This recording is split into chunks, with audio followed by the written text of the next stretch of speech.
into the game from Broyles of Arkansas. For decades, the top assistant coaches in college football have come to Little Rock in December in hopes of taking home the most prestigious honor an assistant coach can receive, the Broyles Award, named in honor of the Hall of Fame coach in Arkansas, Frank Broyles. You kicked the butt of the best football team in America. Yeah! Finalists have included some of the biggest names in college football: Gus Malzahn, Kirby Smart, Gary Patterson, Charlie Strong, Lincoln Riley, and Lane Kiffin. How about them Cowboys? Yeah!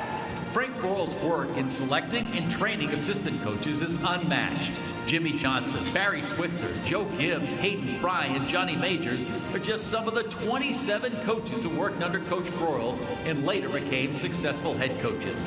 The numbers are staggering. His assistants won 6 Super Bowls, 5 college national championships, and more than 40 conference titles. One of the wonderful things we can do is honor the assistant coaches to give them a national award.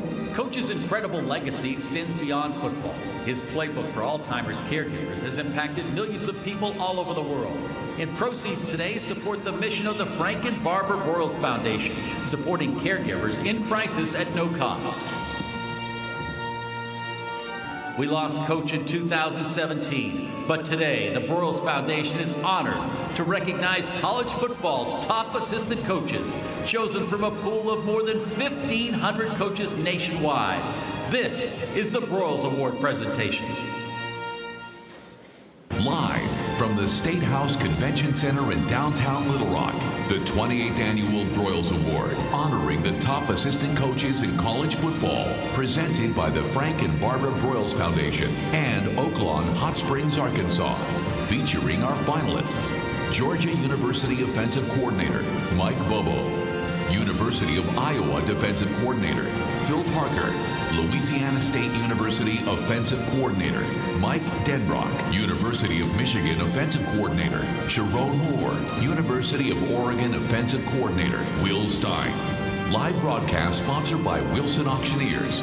And now, ladies and gentlemen, please welcome your 2023 Broyles Award finalists.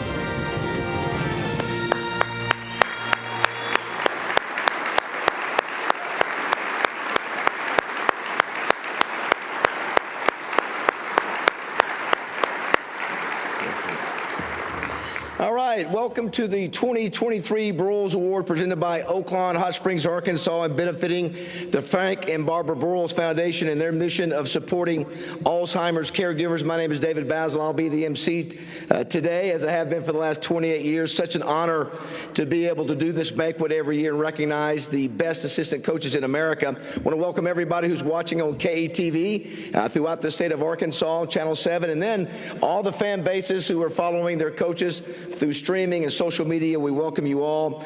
Today is going to be a great day. You'll be motivated just watching Coach Broyles. Does that not get you motivated, just remembering the charisma and the energy that he had? He was a special guy. One of the traditions that we've had over the last 10 years is inviting our governor to be a part of our program. And today we want to welcome the first woman to serve as governor of our state and the youngest current governor in America. I know she loves football because her dad, Governor Mike Huckabee, raised her right. Please welcome our 47th governor of Arkansas, Sarah Huckabee Sanders.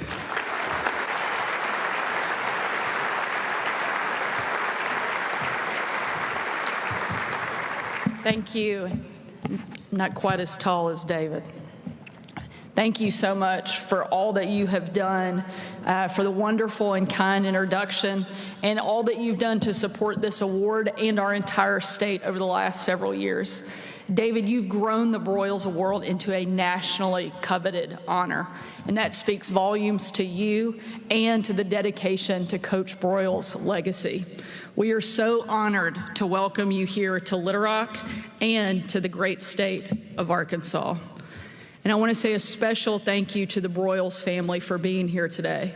Your support for this program is an amazing service to our state, to Razorback fans around Arkansas, to football coaches around the country, and of course, to every family who has been impacted by Alzheimer's disease. Like basically every Arkansan, I grew up living and breathing Razorback football. In fact, at our house, we were taught to love the Razorbacks and Jesus, and not always in that particular order. Coach Broyles was one of those giants we all knew growing up. His name is literally inscribed on buildings around campus, and his bronze statue stands just on the north side of Razorback Stadium. And just like my dad raised me, I'm happy to be raising my kids as Hogs fans as well. In fact, my husband, who's from Kansas City, we made a deal when we were dating. We knew things were getting serious and we had to start having those tough life conversations. Will we have kids? What sports teams will we cheer for? I told him I would let our kids be Chiefs fans if he would promise to let them be Arkansas Razorback fans. And now our sons talk about going and playing at Fayetteville. Unfortunately, I think they may need to put those dreams on hold. Just last month, I played my son George in his school's annual mother-son football game, and I'm happy to say, not to brag, but we beat them for the second year in a row. Unfortunately, he's only in the second grade, so I'm trying to rack up as many wins as possible. As they're getting taller and faster, we're getting older and slower, and the odds are not looking good over the coming years. But in all seriousness, Arkansas football brings families together. It's true in our family, it's true in the Broyles family, and it's true for families not just across the state, but across the country. More than anyone else, Coach Broyles is probably the reason for that love of Arkansas football. He was the coach who led us to our first and only national championship in football. He was the athletic director who made the wise decision to move us to the SEC. He tutored coaches and assistant coaches who today are some of the biggest names to have coached in college and the NFL. Names like Barry Switzer, Joe Gibbs, and Jimmy Johnson, just to name a few. As a graduate of Little Rock Central, it's a personal point of pride that of all the assistant coaches Coach Broyles could have chosen to be featured on the trophy beside him, he chose Wilson Matthews.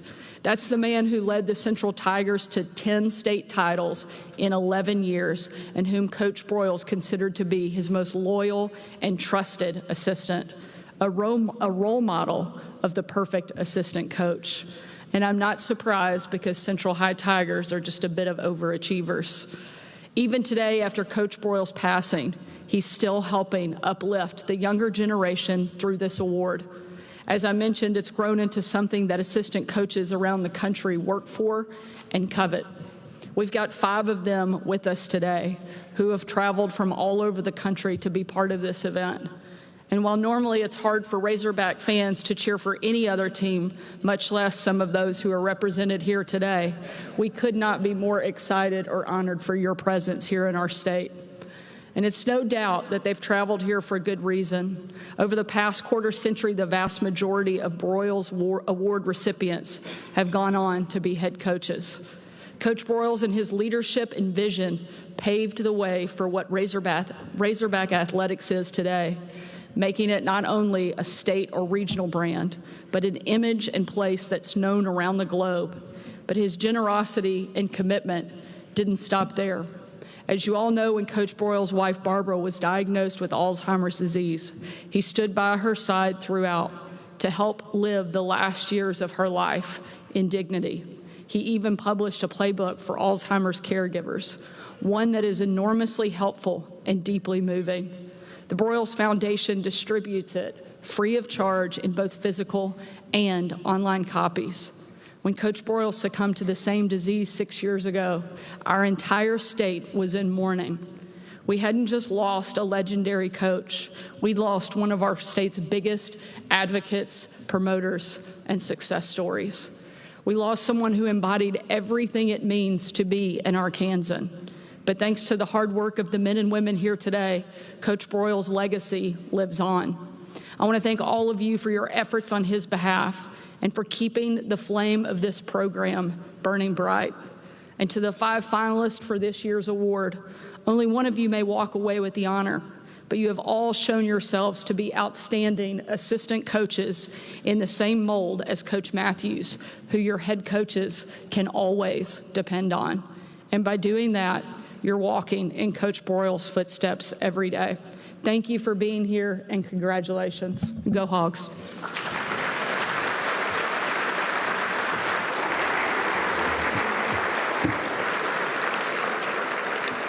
Thank you for those words, Governor. We're really excited about the next chapter of the Broyles Award. For 28 years, Little Rock has been an amazing partner. Everyone here has supported us. As the governor referenced, though, this award is not just a Little Rock award, it's an Arkansas award, and it's a national award. Very excited about our new partnership with Oaklawn Hot Springs. Wayne Smith is going to help us take this thing to another level in February, beginning 2025. This time I'd like to welcome him to the mic. Wayne Smith, GM of Oaklawn.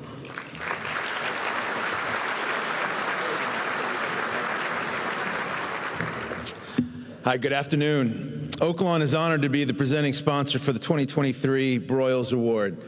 We gather today to not only applaud the achievements of the 5 finalists, but also to honor the legacy of the legendary Frank Broyles, and to support the Broyles Foundation in its fight against Alzheimer's disease. The Broyles Award stands as a testament to the enduring spirit of coaching endurance and excellence. Today, let us celebrate the dedication, perseverance, and tireless efforts of these 5 coaches who have not only molded young athletes into formidable competitors, but have instilled in them the values of discipline, teamwork, and integrity, values that will follow them for the rest of their lives. Thank you for allowing us to be your presenting sponsor, and we look forward to the future and the partnership with the Broyles Award. Thank you.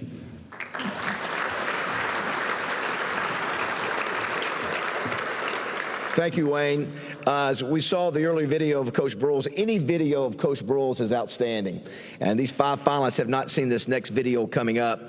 Obviously, we're getting ready to watch what these guys have accomplished in the last year. But I want you to watch this 3 or 4 minute video and remind us why we're here today. And you'll see Coach Broyles with his own words tell us. In Arkansas, we're so proud of Coach Frank Broyles, who in 1964 gave us a national football championship. But the coach's greatest contribution may be the guidance he's given to millions of families caring for loved ones with Alzheimer's disease.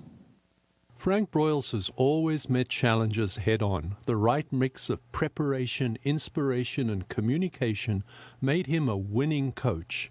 When Barbara, his wife of over 50 years, was diagnosed with Alzheimer's disease, he brought the same proven combination to that battle. Again, preparation came first.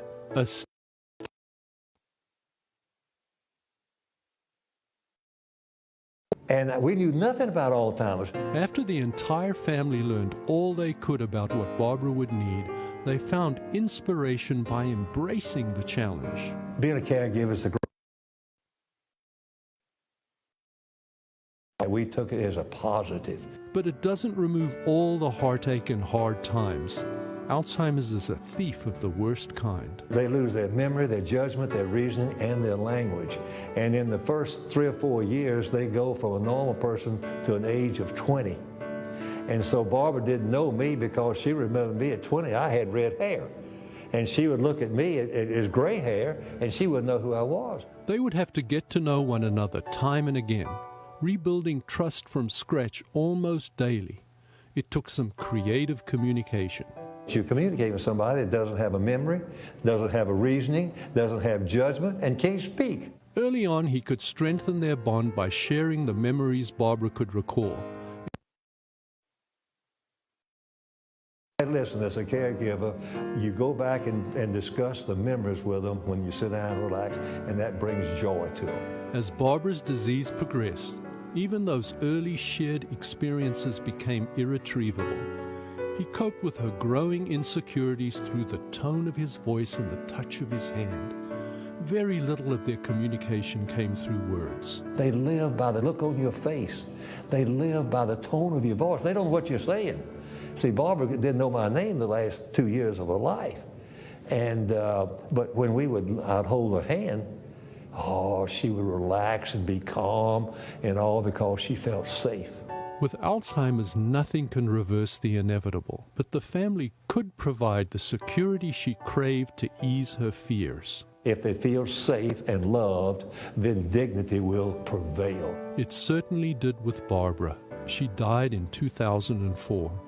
Frank still misses her profoundly, but he hopes caregivers will understand that if you take a winning attitude to a losing battle, you still walk away a better person. From the Longevity Center at St. Vincent, I'm Dr. David.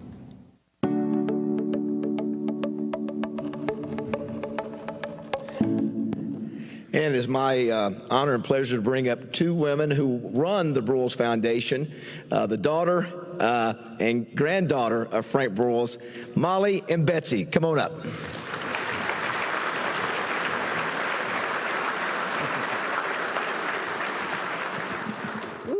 I don't know if it ever gets any easier watching something like that, but my mom's been gone 19 years now and Dad's 6, and it just doesn't really get any easier with this disease. But I'm going to quote my dad's favorite verse, quote that he used to use a lot, and he would say, everybody has compassion, but when that compassion turns into passion, it propels action.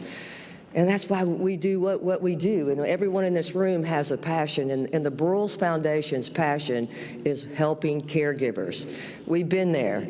We understand what it's like. And so we help people, with resources, with training and education, with counseling. We're like the assistant coaches. We come alongside families and we walk the journey with them to help them understand how to care for the disease, what they're doing, what's going on in their mind, how you need to care for it, how you need to communicate. And it's just a pleasure every day to get up and go to work. If my grandpa was here, he would say, you can make a difference in the lives of Alzheimer's caregivers. And let me tell you, Alzheimer's caregivers need someone to make a difference in their life. We would have given anything to have the resources and help that we provide to caregivers now. There are donation envelopes on all of the tables, and we're asking you to please consider making a donation to the foundation. Please help us help caregivers, and more importantly, help us continue to offer our resources and services all at no cost to them. Thank you. Thank you.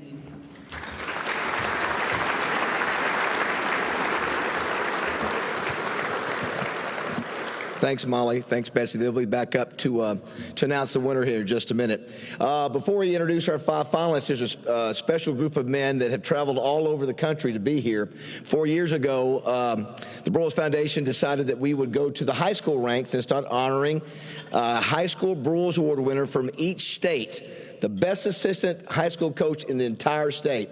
And in just 4 years, we have grown to 34 states. And if you can, Jeff, we'll see. And I will say of the 34 states that you'll see pop up here, 24 coaches from 24 states are here with their wives, some as far as Alaska, some as far as Hawaii, and they're excited about this program. They know what the Broyles Award means and at the college level, and now we're seeing what it means at the high school level. So we're very excited about that. Clayton Harrell has been working very hard, Molly's husband. Do want to thank presenting sponsor Field Turf. But at this time, we want to have those 24 high school Broyles Award winners from the 24 states. Please stand up and let's give them a big round of applause. Coaches.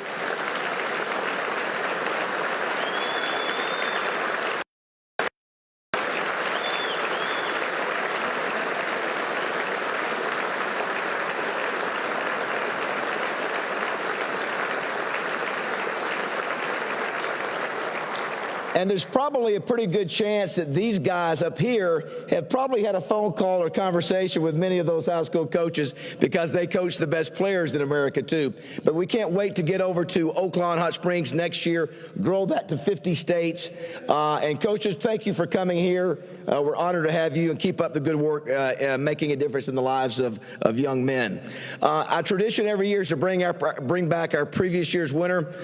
Garrett Riley was our 2022 winner. He did an amazing job at TCU, guiding them to the national championship game against Georgia. He was hired by Clemson and has served as the offensive coordinator at Clemson. He is one of the two brothers, the only brothers to ever win the Broyles Award. Lincoln Riley's brothers, the head coach at USC, and a great guy. But it's really our honor to bring back from last year, Garrett Riley.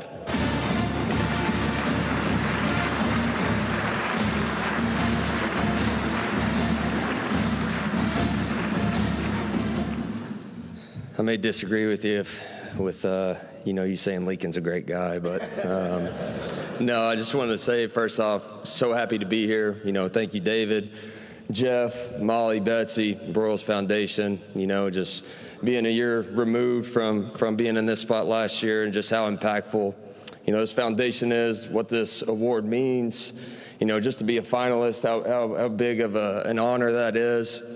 It's just such a huge deal, and I want to say congratulations to the high school coaches. What an enormous honor for you all. But great to be back.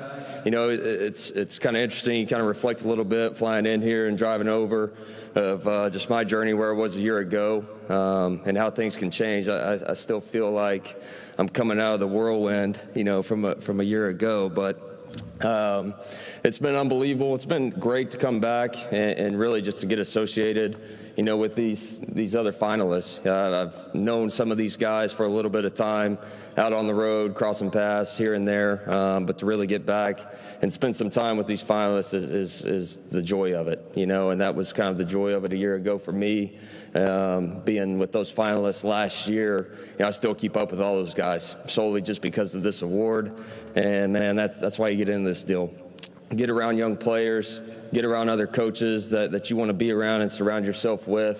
And, this year's class, it's unbelievable coaches. So congrats to you all. It's such a huge honor just to be here. And I'm happy I could come back and just be associated with anything with Coach Broyles' name. It's a big deal. And I'm appreciative, and thank you.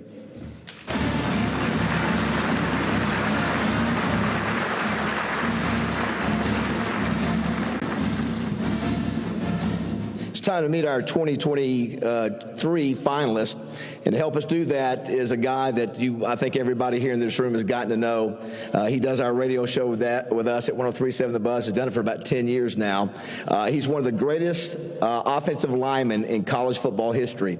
A unanimous All-American, Outland Trophy winner for the Pitt Panthers, winner of 2 Super Bowls under Joe Gibbs, who just happened to be an assistant under Frank Broyles.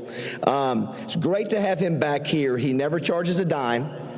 He's here because he knows what we're doing and the cause that we're trying to help. And he's a class act. You talk about a loyal guy. There's not as loyal guy as this. You'll never meet somebody. And the amazing thing is he looks like he can still play. Please give it up for one of the great offensive linemen that we know, Mark May.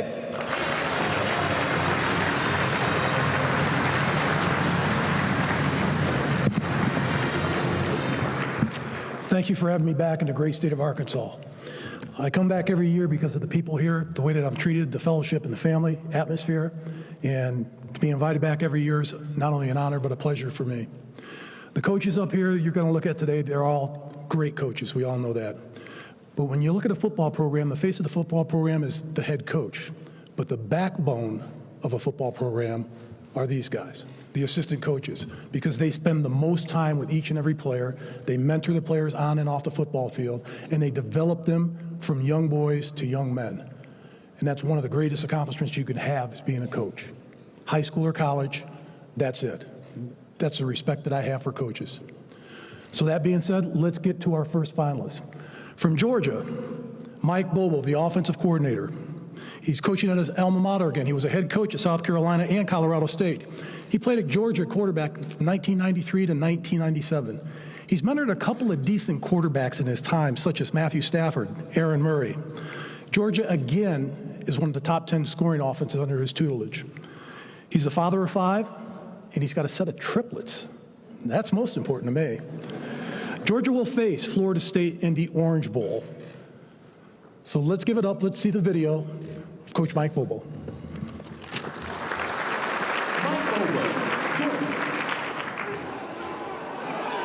Pass, Beck was looking deep, throws it deep. Jackson has the touchdown. With the first-year starting quarterback, Carson Beck, most expected the Bulldogs offense to take a step back this season. That didn't happen. Mike Bobo's Georgia offense scored at least 30 points in all but one conference game. They passed the 40-point mark 6 times and put up over 50 against both Ole Miss and Kentucky. Bobo's offense is ranked 6th in total offense with almost 500 yards a game, and they have excelled on the most important down. Georgia is 2nd in the nation in third down efficiency. Standout receiver Lad McConkey missed 4 games with an injury, and All-American tight end Brock Bowers missed 2. Bobo pivoted. He used all his weapons. 19 different Bulldogs have caught passes this season. 10 of them had touchdown catches. Today, Mike Bobo joins a small fraternity. 11 years ago, he was a Broyles Award finalist in his first stint with Georgia. Please welcome 2-time Broyles Award finalist, Georgia offensive coordinator and quarterbacks coach, Mike Bobo.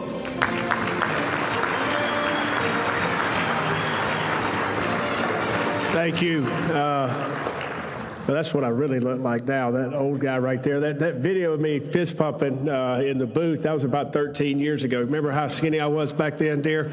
I'm truly honored to be here at the Broyles Foundation. I can't say enough about the hospitality that's been shown to me and my wife, Betsy, Molly, David, Jim. It's been outstanding, and to be here with these coaches, these finalists. I said last night, we do have one defensive coach down there. Most of us offensive guys, but I said last night, a lot of times coaches, we steal and we copy, and a lot of that's done in the off season. But technology now, every week I'm having a young GA or quality control guy go find me, some new screen. Coach Stein's doing it at Oregon. Some new way. Coach Moore's running the ball in short yards at Michigan. Everything LSU's been doing all year seems to be working, but just great coaches, and truly, honored to be here today for the luncheon. First, I want to recognize the true, the head coach of my family, and that's my wife, Lainey. Met her at the University of Georgia. She's allowed me to follow my dream, and that's coach. And she has done an outstanding job as a mother. She's raised five beautiful kids. My oldest plays football at the University of Georgia, an offensive lineman. We have triplets, 2 girls and a son, and then my youngest daughter's 16. And we sacrifice a lot, and I can't say enough what you do, Lainey, for the family. Just really appreciate that. Wanted to say a little bit. Tell your story. My story, I've been blessed my whole life. I always wanted to be involved with football. I grew up around football coaches. My dad was a high school assistant football coach. And every day when I got out of elementary school or middle school, I was running to that field house. And I wanted to be a part of that football team, that football program, that community. And it just grew. And my dream wasn't really to play college football. It wasn't to play in the NFL. It was to be a part of that community, that football team, because I saw the impact that my father and other coaches had on young men, not just me, but young men in that community. Some of them went on to play in the NFL. Some of them went on to play, win national championships, and some of them went on just to be good husbands, good fathers. And, that's what I wanted to do. I wanted to have a chance to come back and coach high school ball. Fortunately, I played at the University of Georgia and had an opportunity, to get into college coaching. And I can't say enough about my college coaches, Ray Goff and Jim Donnan. Jim Donnan, who's still around in Athens, Georgia, who's still a very close friend to me and to my family, encouraged me to get into coaching. And have that opportunity as I wasn't good enough to play in the NFL, so start coaching right after my career at the University of Georgia and got my foot in the door, and then coached there for a couple years, and then to come back and for 14 seasons before my first stint at the University of Georgia, to be able to coach with a guy named Mark Rick, who I'm a young coach and really probably didn't deserve to be a coach in the SEC, and allowed me to grow as a position coach and an offensive coordinator. Had success and had failures, but was always there for me to encourage me and keep me going. And that's kind of, what I've tried to do in this profession. But we've had a great year, and I want to say A lot of that is because of our head coach, Kirby Smart. I played with Coach Smart. We grew up together in South Georgia. Both our dads were high school coaches. And then to come back and have an opportunity to be there at the University of Georgia with him and under his leadership and the direction he sets every day has been a blessing for me and my family. And, you know, when you take a job as an offensive coordinator, Mark talked about the backbone of head coaches and assistants, but the backbone of any coordinator, these guys would tell you, is your staff. I have an unbelievable staff. Every day I love to go in that room and work with those guys and figure out what we're going to do, how we're going to do it, how we're going to present it. I can't say enough about Stacy Searles, Dale McGee, Todd Hartley, Brian McClendon.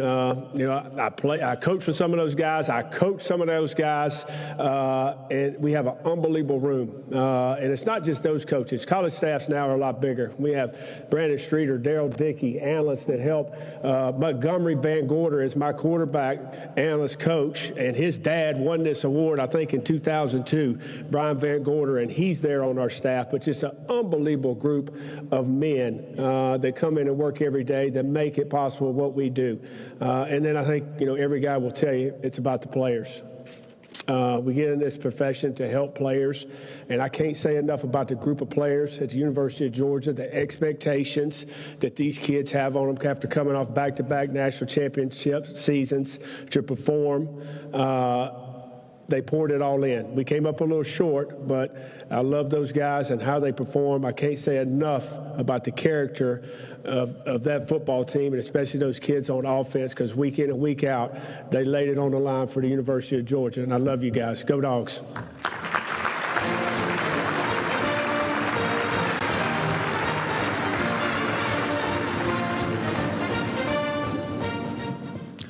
Our next finalist is LSU offensive coordinator Mike Denbrock.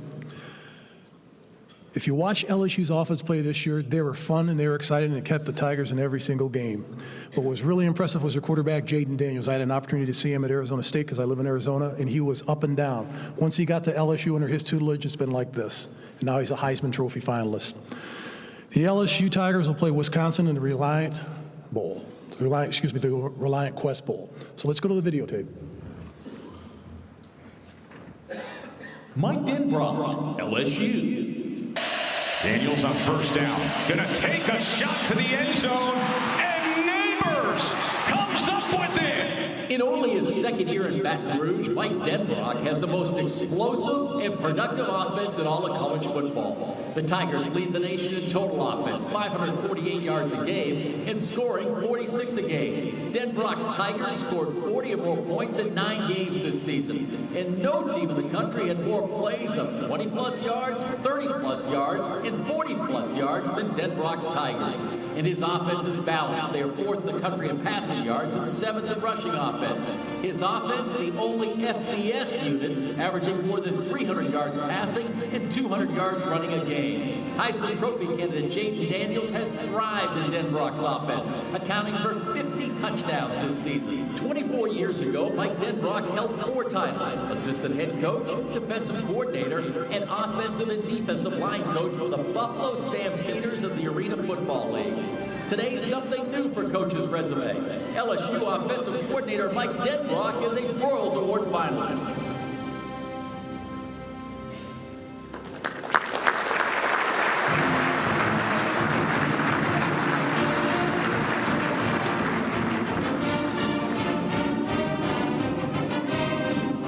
Well, thank you all so much. That video was extremely flattering, and I'm humbled to even be here with these other finalists.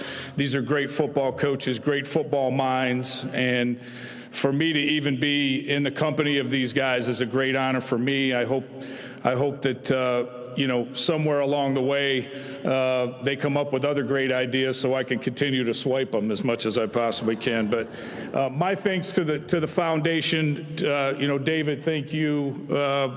Molly, Betsy, Clayton, you've been fantastic. And we won't tell everybody where your true alliance lies with the Fighting Tigers, but we appreciate you more than you know. As all of us do, there's a lot of people in our life that help prop us up and give us an opportunity to even be in a place where such a prestigious award is even possible. And for me, obviously, that starts with my family. My wife, Diane, is here. I can't do it without her. She is the rock of what we do and how we do. I'm so appreciative of her every day. She's a beautiful person inside and out and helps make me a better person, and everybody needs that in their life. Along with my wife, Diane, my sister Carolyn is here as well. I'm so glad that she made her way up from Florida. My brother Larry and his wife Tamara are also here. They're seated over here at the table. And in my own household, and my light and really my why, as much as my wife Diane, is my son Chance. He's a 6th grader, a 12-year-old, and yeah, I'm a little ancient to have a 12-year-old, that's true, but he is my pride and joy, and the best thing that ever happened to me in my life by about 1,000,000 miles. And Dominic is my nephew, and he also lives with us, and obviously is brought a lot to our family as well. I love him for that. My friends came from all over to be here as well. Dave Winham is here sitting in the back, and Dave and I go way back to the arena football days that was mentioned in the video. He was good enough to give me an opportunity. Willie and Stevie, his sons, are here. We love them. Al McKellar, who has been a friend of mine for 40-some years, is here, and he has been by my side through thick and thin, through all of anything that I've ever accomplished in my life. He's been a part of, and I really appreciate him. This really, more than anything, isn't anything to do with me. I'm blessed at LSU with incredible resources, obviously, an incredible coaching staff to get to work with, whether that's, doesn't matter whoever's in that building. Our sole purpose is to support our student athletes every day as best we possibly can. In the offensive staff room in particular, that I get the great fortune to be in charge of, the coaches that I have in that room could very easily sit in my chair just like I am, and they could very easily be sitting and standing in front of you giving this speech, but instead it falls to me. So I want to make sure I thank them. Joe Sloan, our quarterback coach, Cortez Hankton, our wide receiver coach, Frank Wilson, our running back coach, Brad Davis coaches our offensive line, does an incredible job, as you guys in this area of the country already know.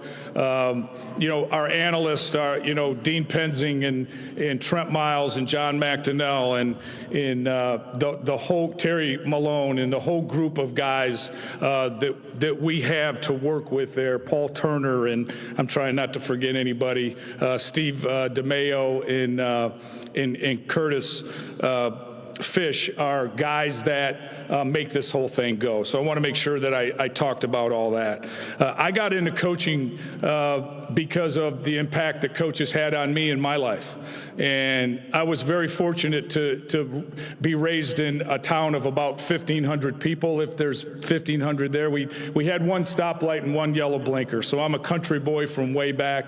But the people that molded me the most were the coaches that I worked with day to day. And they gave me the inspiration to continue to try to grow into that profession myself. And I was so fortunate to have those people in my life. And then I go to college, and I ended up going through 3 different head coaches in my playing career. And all of that to say, it gave me great perspective on what I wanted to do with my life. It gave me an opportunity to kind of move into a field of service in trying to give of myself to others as much as I possibly can. And that's where the greatest joy in doing what I do comes from. I love to win. Anybody that knows me will tell you I'm a very, very competitive person. But I've gotten way more joy out of my life by watching people go on in their lives, guys that I've had a chance to work with in some small way, go on and have successes in their life and be able to achieve at a high level, whether that's as a husband or greatness in the NFL or whatever that happens to be. That's brought me more joy and gives me more energy than any win in any football game ever has. And I love to win. I'll make that clear. But that's really why I do what I do. In closing, I just want to say, you know, I chose to go into coaching as much because I feel like I was born with my mother's heart. My mom was as tough as they come on the outside and as soft as you could be on the inside. And her strength, I hope I exhibit that to my son Chance, and I hope he sees a good example of how he can do and what he can do and what he can achieve through me, like I did through my mother and my father, who were fantastic parents. We had a great family growing up, not much to speak of, but we had everything. And what we had more than anything was each other. So I hope that in a small nutshell tells you a little bit about my story and who I am and where I came from. And again, congratulations to these great coaches sitting over here. I'm honored to be here, and thank you so much for inviting me.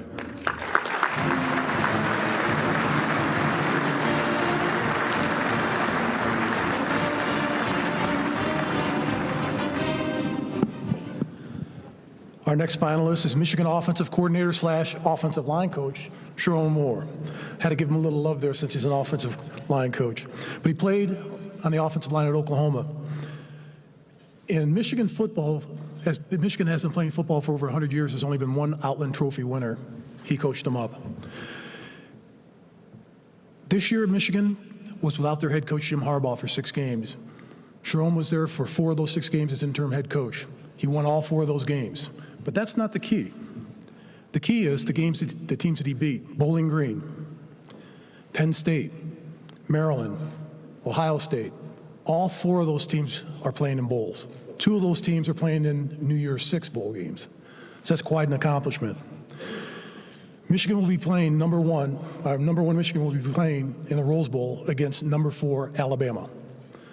Let's go to the video.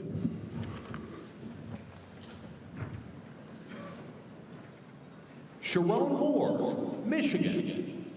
For this university, the president, our AD, we got the best players, best university, best alumni in the country. America fell in love with interim head coach Sherrone Moore. Let's back up 2 years, and Moore's Wolverine offensive line becomes the first line to win the coveted Joe Moore Line of the Year award in back-to-back seasons. This season, Moore's Michigan offense has been top-notch in the most important stats. They tied a Big Ten record by scoring 40 or more points in 5 straight games, and no running back has found his way to the end zone more than Michigan's Blake Corum. Moore's offense ranked 3rd in pass efficiency and is the least penalized unit in the country. And they are good on big downs. They are ranked top 10 nationally in both 3rd and 4th down efficiency. And what has been a season of firsts, one more. Michigan offensive line coach and offensive coordinator Sherrone Moore is a Broyles Award finalist.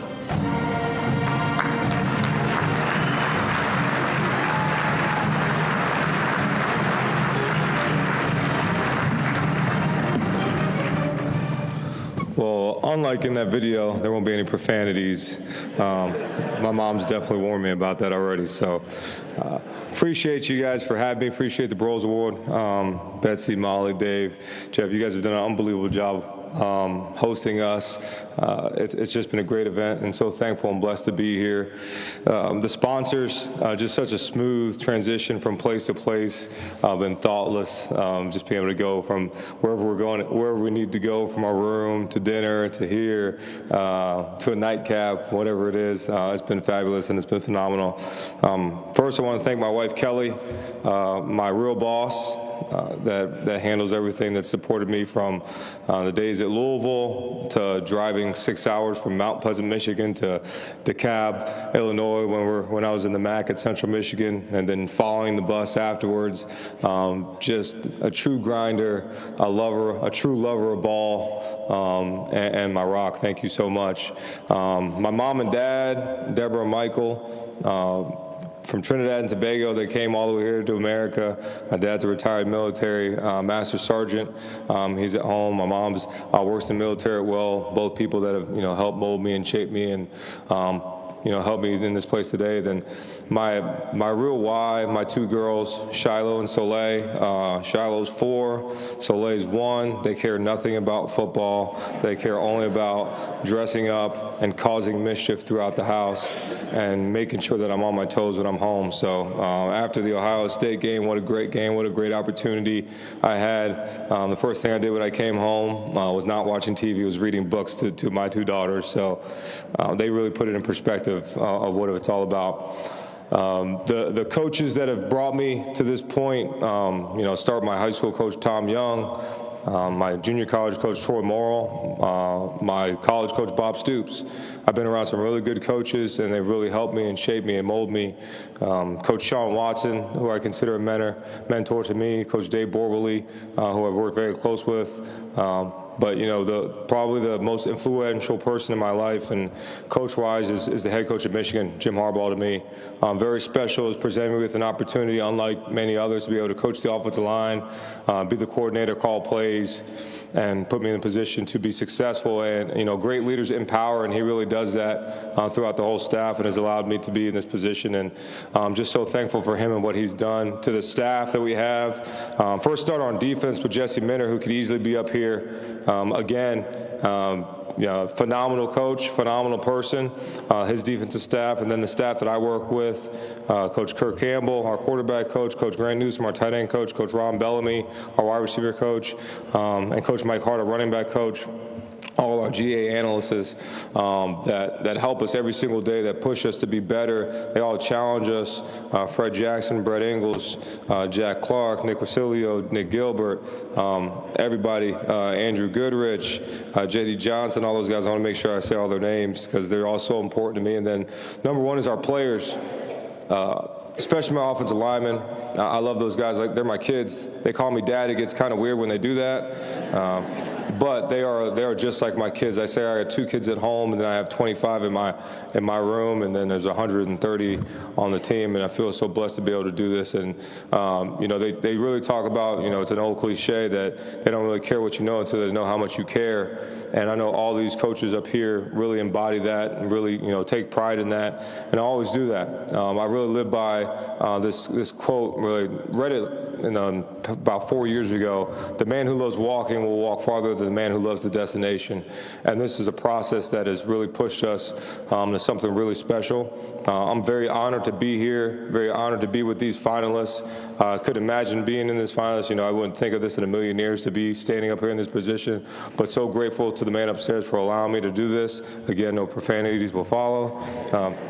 But I really am blessed and so thankful for everything, for this foundation, for this award to be available. And then I too continue to steal ideas. I will, and then think about how to retool the offense to try to go against Coach Parker every year, because that's always a problem. So, but thank you guys so much for being here, supporting us, and go Blue.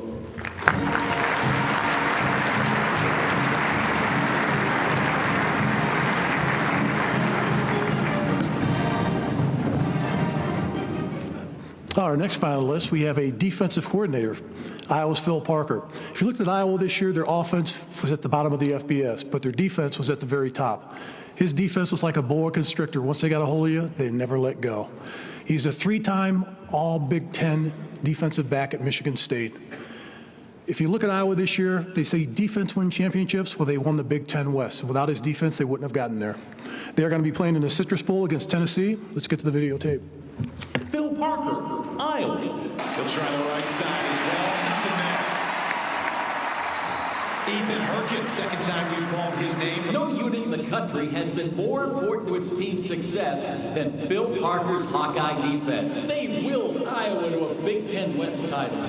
We're talking about a defense with no weaknesses. 7th in the country in total defense, allowing just 279 yards a game. 4th in scoring defense. They held 8 of their 9 conference opponents to 16 points or less. Parker's Hawkeye D is also 7th in pass efficiency defense and leads the Big Ten in red zone D. And Parker is no one-season wonder. His Hawkeye D has been a top 6 scoring defense 3 of the last 4 years. And get this, an Iowa defender has registered a pick 6 in each of the last 16 seasons. The Hawkeye Nation has just one question for the Broyles Award. What took so long? Please welcome a coach who just gets better with age. Broyles Award finalist, Iowa defensive coordinator, Phil Parker.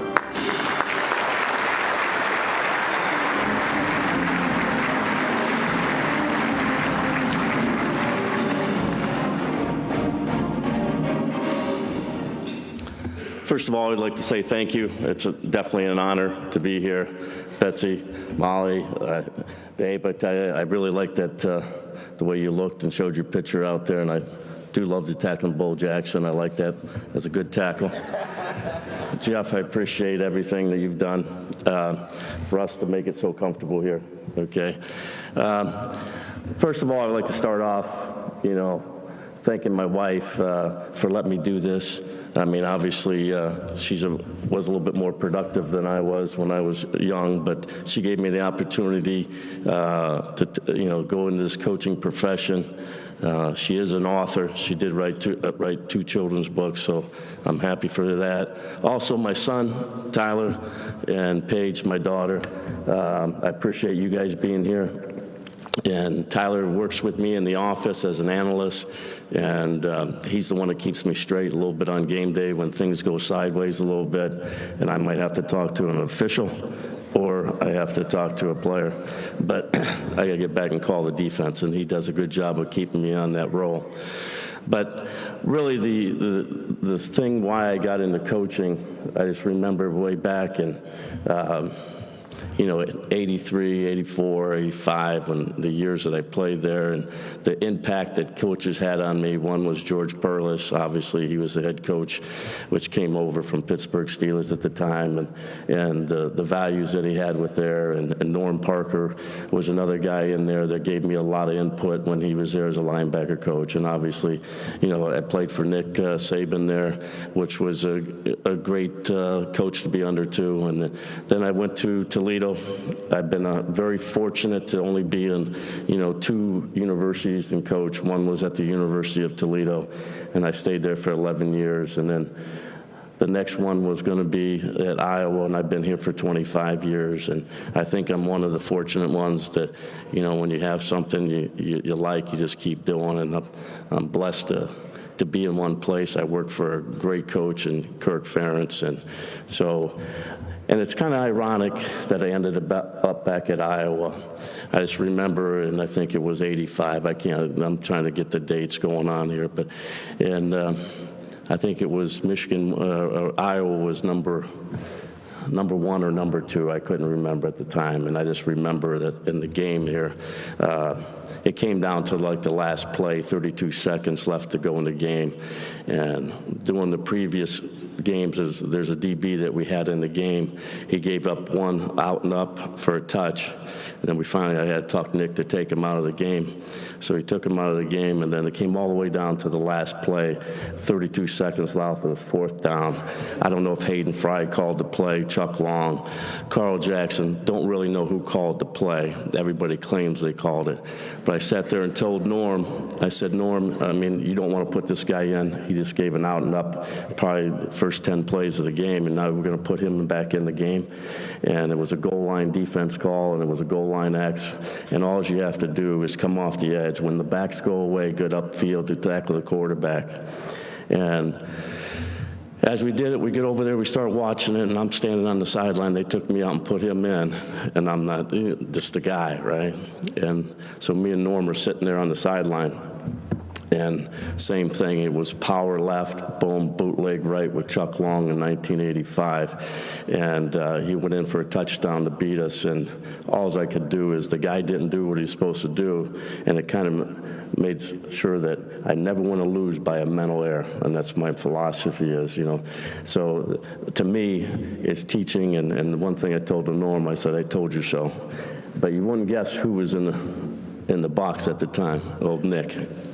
He's the one that called it. But anyways, getting off, just want to.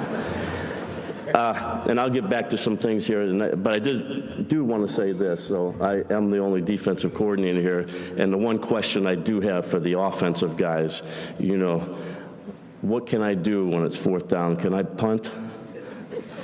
Because I know the offensive guys, when it comes down to 4th down, they could punt. I don't have a choice, okay?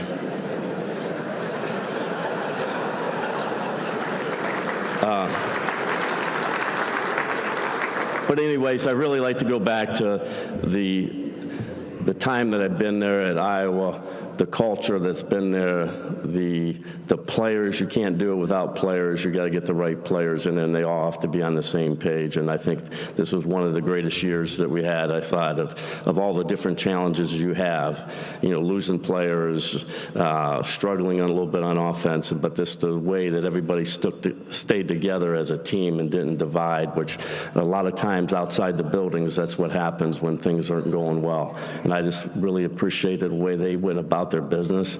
And you can't do that without great leadership. You know, obviously my room that I have in there, Seth Wallace, Kelvin Bell, Jay Neiman, and my son, and then Shane Velo, he's another analyst in there, and the 2 GAs is Adam Cox, which played for us, and then obviously Jack Kerner, he also played for us. And so just to have those guys, you can't do it without a group of guys that are all committed to winning. So I've been very lucky, and I've been very lucky to be with a head coach that understands, and he's one of the best head coaches I ever coached with, and I just really appreciate everything he's done for me. And once again, I'd like to thank my wife and my family. Thank you.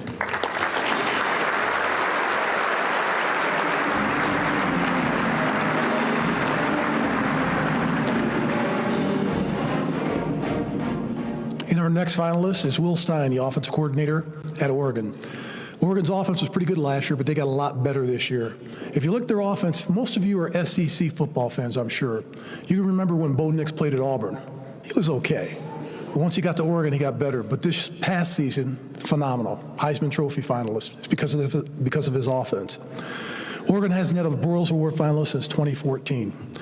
They will play undefeated Liberty, 13-0 in the Fiesta Bowl. Take the Ducks and give the points. Let's get to the videotape.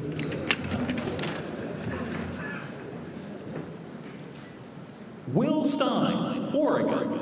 To Nix, to the end zone, and it's into the arms of Troy Franklin. Touchdown, Oregon. 4 years ago, Will Stein was calling the offensive shots for Texas's Lake Travis High School. This season, Will was in charge of one of the most productive offenses in the country. An Oregon offense that was good last season is now elite under Stein. The numbers are crazy. 45 points a game, which is second in the country. Number 1 in passing yards a game, 351. And no offense in the country had more first downs or allowed less quarterback sacks than Stein's Duck offense. Stein's Oregon offense scored at least 30 points in every game this season. It's one of the great success stories in college football. In one season, Will Stein jumps from Texas San Antonio to powerhouse Oregon and knocks it out of the park. Please welcome a 34-year-old with the it factor, Broyles Award finalist, Oregon offensive coordinator, Will Stein.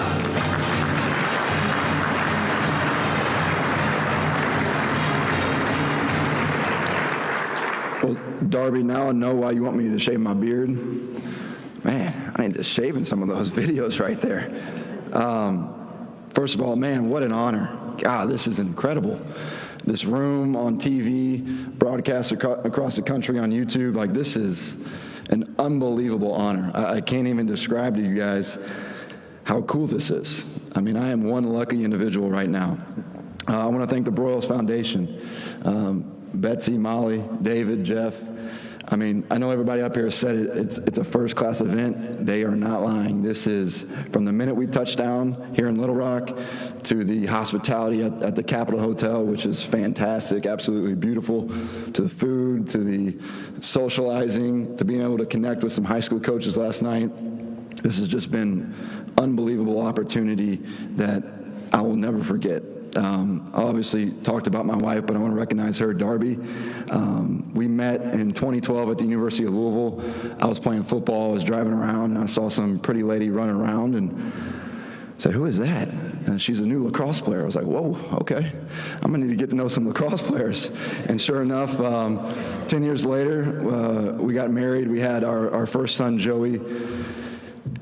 He's now a year and 2 weeks. So if you can imagine that timeline, I took this job when Joey was 2 weeks old. Moved across the country to Oregon when he was 6 weeks old, and it's never easy. It's never easy to leave people that you love. Everybody thinks it's an easy transition, but it's not. But because of Darby, because of the way that she's handled everything, the unbelievable mother that you are, you've made it easy. You've made my life much easier, which we all know that this profession is not. But because of your love, your support, it's been incredible. And speaking of Joey, he is named after Darby's grandfather, Joe Carruthers, who was a player and coach at Michigan State, who actually passed away with Alzheimer's, probably about 5 years ago. So this means a lot to us, means a lot to our family, much more than just the plaque, the award, the coaching, because we know what this foundation's all about, and it's really important to us as well. I want to thank my family, who I know is watching, my mom, Debbie, my dad, Matt, my brothers, Matthew, Nathan, and Lee, all my family back home in Louisville, Kentucky.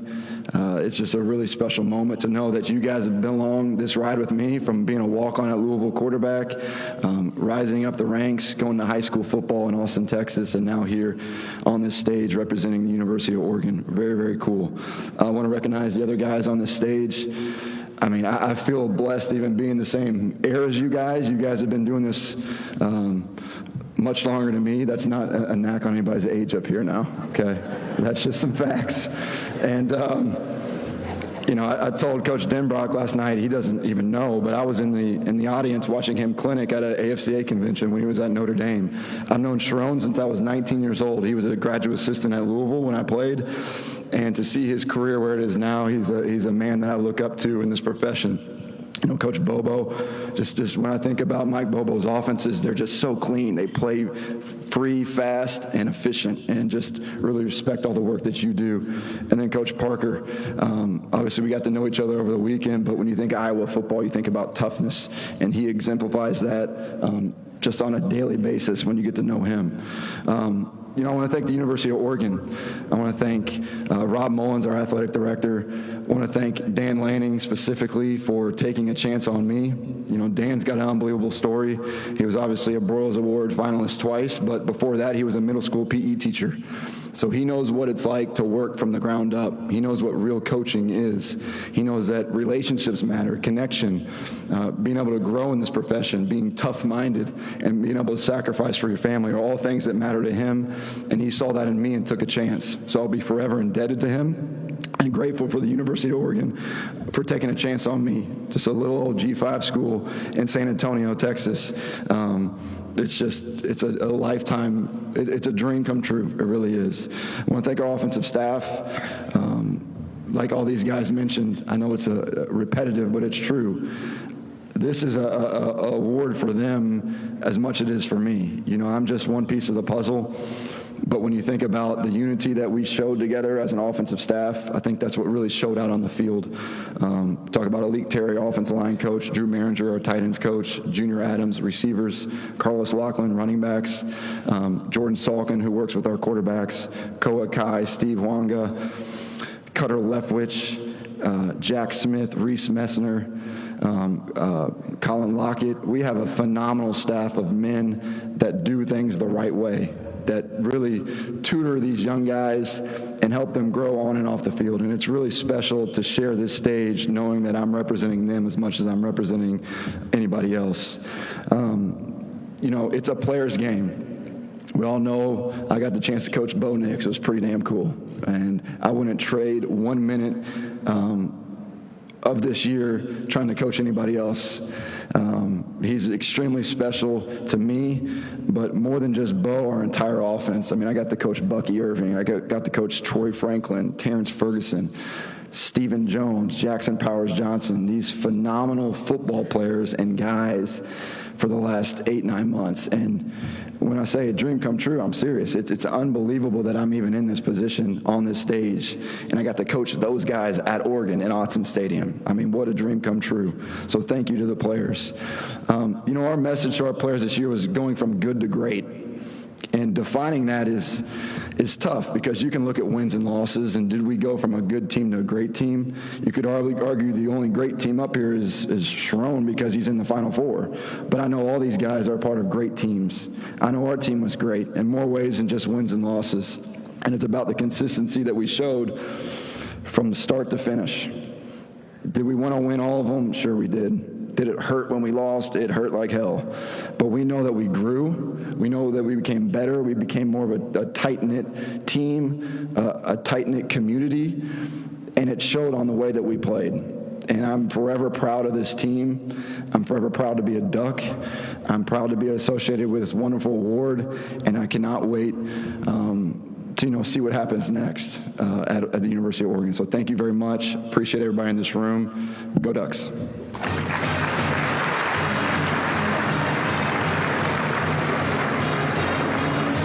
All right, I think we need to give another round of applause for our great finalists. How about this? All right. Does everybody think they know who's won? I wish we could give 5 of these away, but we only do 1. Molly, Betsy, will you come up and read the winner?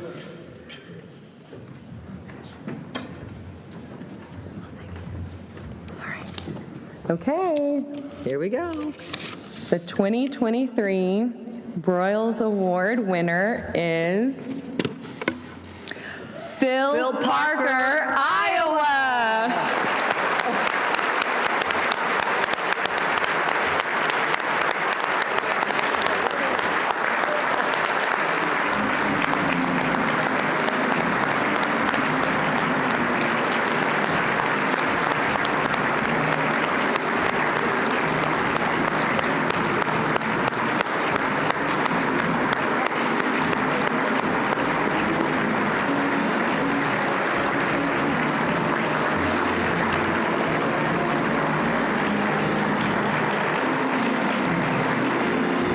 That concludes today's program. Thank you for being here. We'll see you next year at Oakland Hot Springs. Thank you, everyone. Hey, Coach.